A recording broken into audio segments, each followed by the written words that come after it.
My name is Mark. I don't make videos every day. I try to make them as often as I can, and sometimes they are lit. So you may have noticed that I have one windshield wiper, and that is not because I'm happy about that. The driver's side windshield wiper broke the other day, and so I have only one wiper. I've got to fix that. Anyway, I guess that'll be another how to fix it video, or just replace it. Anyway, so it's a beautiful day, not much going on. I just finally finished a project I've been working on for a customer's car for a while. Finally got that out of the way, and now I can move forward to the mods on the DA9. And with that being said, I'm going to cover some things today and talk about some things that have been covered and talked about before. And the reason why I'm going to talk about them again is because I have a lot of new subscribers, and I seem to keep getting the same questions over and over and over and over and over and over again, either through Facebook Messenger or Instagram or Snapchat. I get tons and tons of messages, and I mean a lot of messages. So much so that I used to be able to keep up with them, but I can't really do that anymore. And I'm so sorry if I can't get back to you, because it's just gotten out of hand. Obviously, I made a video a couple weeks ago about should I boost it. Well, then my transmission broke, so I had to spend some money and fix that. So that kind of put a dent in my budget, but whether I boost it or keep it in A, there's a few things that I need to do before I were to go boost. One of the things that I need to do is I need to replace the intake manifold. I still have the GSR Snail, AIB intake manifold, and not only do I hate it and do I not like the way that it looks, but it also takes too much room up in this engine bay. So I'm going to be installing a used Blocks intake manifold, which I found, which is like a Type R copy with a larger throttle body. And if I want to go boost, I definitely need that in the first place. Another thing that I'm going to talk about is the B20 VTEC and what it has. I'm going to cover B20 VTEC information today, because I've been getting a lot of questions from a lot of people. This is what I'm going to say about B20 VTECs. I really like them. I'll be honest with you, a B16 might be more reliable as far as beating it up every day, but the good news about a B20 VTEC is that you don't really need to rev it all the time. So, whereas having a B16, it likes revving, obviously, and it probably handles the RPM a little better over time. It doesn't produce a lot of torque, so, you need to kind of rev it a lot.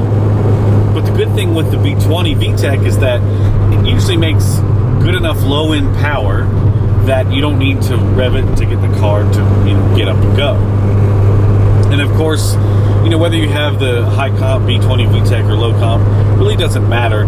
I think really what it boils down to, maybe the mileage on the block, honestly. I keep getting questions about, how can you rev a B20 block past 6,500 RPM? It won't last. It'll completely come apart. Well, that's not exactly true. It might come apart on a motor that has been completely abused and neglected over the years. If you've got a junkyard 250,000 B20 block and you put a VTEC head on it, yeah, it might not last that long. But also the reality is the weak parts of a B20 or an LS engine, B18B, B18A, the weak part is the valve train, really. It's not really the rotating assembly of the block and crank and rods and pistons. So people that have been following me for a while know that, I rev my B20 VTEC past 8,000 RPM all the time. And people have sent me messages going, how do you do that? What ARP rod bolts did you use? And the truth is that for my build and my engine itself, the block is absolutely stock. It is a 2000 B20B JDM block, high compression. I didn't change the oil pump. I didn't change the rod bolts. Nothing. I just bolted a GSR head on and went with it. I started a Honda Street Garage years ago because of the lack of information that was out there and the confusion that was out there. Another thing that I don't have is ARP head bolts, which a lot of people have commented like, oh my god, no ARP head bolts, oh my god. I just run GSR head bolts with a GSR head. It works fine. It revs to 8,500, no problem. You can rev it to 8,000 all day and be safe all day. You know, the biggest thing with a B20 is don't abuse it while it's cold. That's the one thing that I've always learned.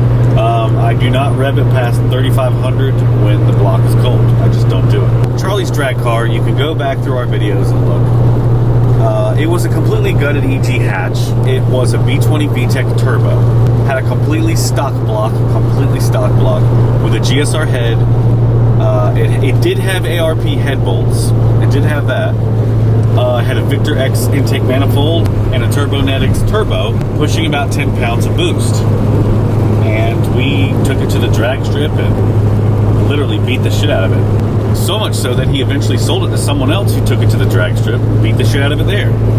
Even after all the abuse we gave it, the person who bought it gave it 20 passes at a quarter-mile drag strip, sent Charlie a message saying, I just did 20 passes and this thing seems to run fine. We would go through spark plugs a lot, but that's just natural because of turbo.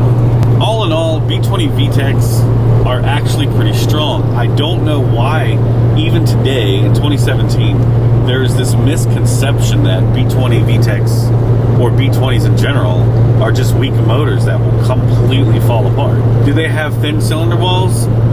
Yeah. Would I boost it to 20 pounds? No. But I've just seen stock B20 blocks handle 10 to 12 PSI, you know, all day. At the same time, that all depends on your setup and, you know, your turbo size. It just depends on a lot of different things. You know, when it comes to turbo, there's so many different other factors and involved as far as, you know, how much power you make at what RPM, and, you know, that's turbo is a whole nother ball game. But I will say that, you know, Charlie's turbo car was basically a complete stock engine with ARP head bolts. That's it. Anyway, so just to prove this, driving my car, I've had this setup put together for 6 months. Okay, I regularly change my oil. I do use a bottle of Lucas every time. Do you think that helps? But just to prove this, I'm going to get on the highway.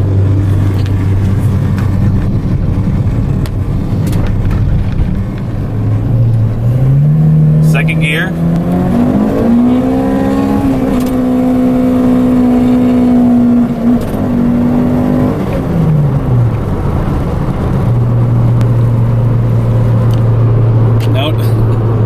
Now it is a little wet out. But yeah, motor's holding together fine. ARP rod bolts are not a necessity. They are definitely a great upgrade. I mean, I would not, you know, say to not get them, but at the same time, you don't need them if you're basically just planning on, you know, running a stock setup. As far as, you know, GSR oil pumps and Type R oil pumps, I don't really see a necessity for them, honestly. I've never used one. ARP head bolts, not a requirement unless you go boost. Just use some GSR head bolts. Whether you're using a GSR head or a B16 head, it really doesn't matter. It's just the fact that the B20 block is a 1.8 block with the cylinder walls bored out to 2.0. That's pretty much it. But the fact is that the B18 and the B20 blocks are taller than the B16 blocks. So whenever you're assembling a B20 VTEC, you just want to refer to GSR parts. Not because they're so much better, but because they fit, you know, size-wise. Also, when you're doing a B20 VTEC, you need to use a GSR timing belt or Type R timing belt. The B16 timing belt is too short. You can use a B16 water pump or GSR water pump. They have 22 teeth. The LS and B20 water pumps only have 19 teeth. My most popular videos that still get more and more views are my B20 VTEC videos, and I get questions, and I still get a lot of questions. I'm sorry to all my viewers that have heard this stuff 1,000 times before. I really apologize, but this is really for a lot of the newbies that really don't know. Came to hit up my boy over here. I have a monkey over here. Check the alignment because I adjusted it recently. Look at it, bro. Look at it. Look. She damn. When I'm rolling forward, I need you to watch. Uh-oh. Because it might hit that.